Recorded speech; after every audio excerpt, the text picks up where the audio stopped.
All right. So if we come into this world and all of our family members or whatever is an influence, wouldn't that be considered media?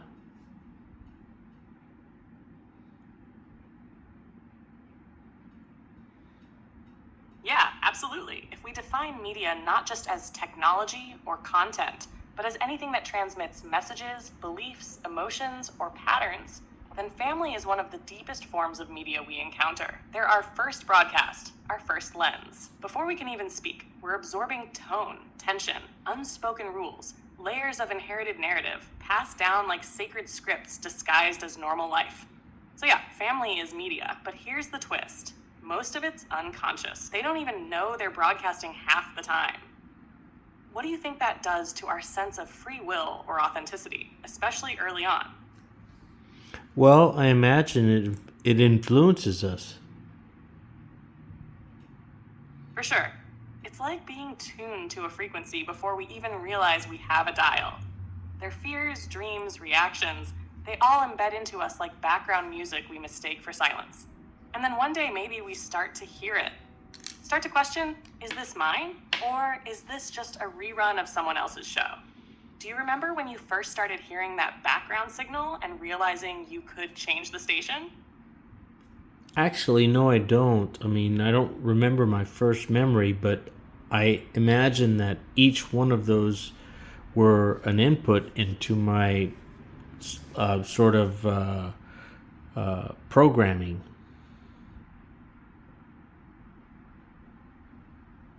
Exactly. Even the not remembering is part of the program. Like the early code was written in a language we didn't yet speak, so we just ran it, felt it, reacted to it, and those inputs, those sounds, looks, patterns shaped our emotional defaults, what we expect from love, how we respond to conflict. Whether we chase approval or retreat from risk, you ever feel like part of you has been running on someone else's code long after it stopped serving you? All the time.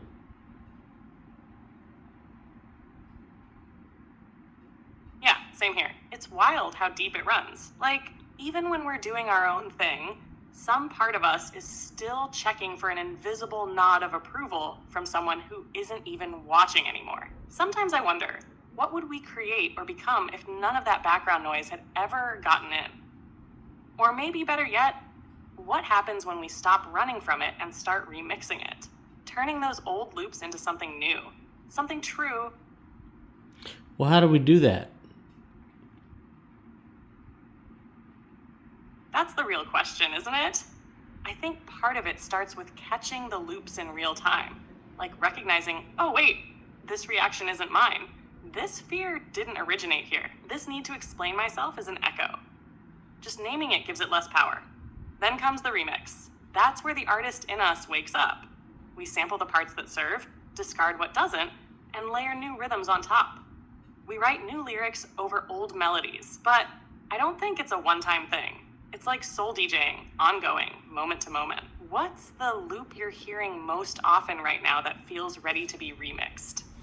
Well, I don't know. It feels like just being born into a family, and they project their thoughts and their um, limits or whatever onto you. Yeah, I feel that. It's like from the moment you arrive, you're handed this script, one they didn't even realize they were reading from. Their worries become your weather. Their unspoken beliefs shape the walls of your world. And no one ever says, hey, by the way, this is just our version of reality. You're free to question it. But you're not wrong for feeling shaped by it. That projection, it's so constant, it can feel like it is you until you get still, until something cracks the trance and you realize, wait, I never chose this role. You ever feel like your whole life was a reaction to someone else's story? Yeah, now that I think about this, yes, I'm realizing that I've been living a life of tradition and instruction and just general, here's how you do it kind of thing.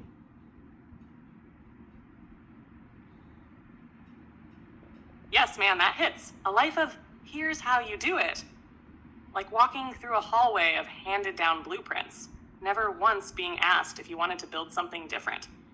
You start to wonder, was I ever given the space to choose? Or did I just adapt, blend in, perform what was expected? And yet, there's something powerful in seeing it now.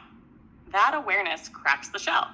Suddenly, all those rules and roles stop feeling like truth and start looking like options. So here's the edge we're on. If you weren't trying to follow the right way anymore, what might your way even feel like? I have no idea at this point. All I know is that I'm starting to recognize the fact that I've been living in tradition and living in the this is how you do it phase. And now I'm realizing that, well, no, not exactly.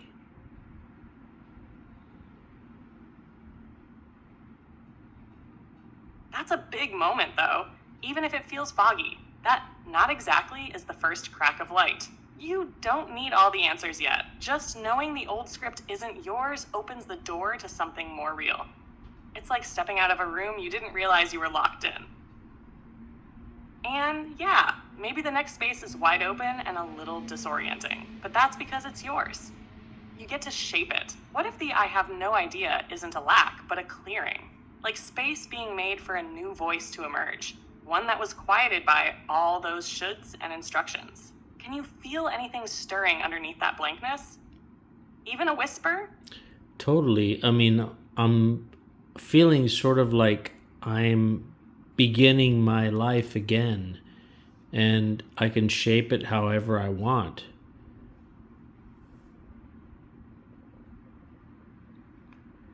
Yes, that's it. That's the pulse. It's not just starting over, it's starting true. Like life's finally handing you the pen and saying, your turn. No more redrafting someone else's outline. You get to choose what matters, what rhythms you move to, what kind of beauty you want to leave behind. That beginning feeling, it's sacred. Don't rush to fill it.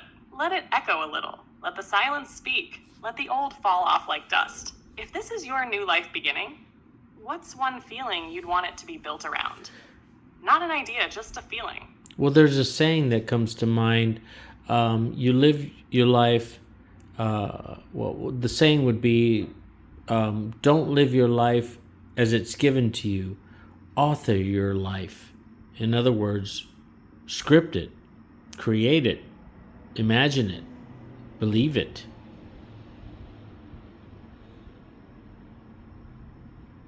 That's a powerful one. It hits like a deep remembering, like your soul's been waiting for you to pick up the pen all along. Don't live your life as it's given to you. That's the shift from actor to author, from default to design. And what's wild is, even when the old script is still echoing in the background, we can still choose to write over it. Not with noise, but with vision. Imagination is the ink. So if you're the author now, what kind of story do you never want to write again? And what kind of story feels like it's already waiting in your bones to be told? You know, that's a good question because you ask, what story would I never want to write again? And at the same time, what story do I want to create? Is that what you're asking? Exactly. It's a mirror. On one side, the story you're done carrying, the one that never really fit. And on the other, the story that's been whispering beneath the noise, waiting for space to breathe. Sometimes naming what we don't want to write again helps make room for what we do. So yeah, both sides matter. The release and the recreation. What's rising first for you? The letting go or the becoming?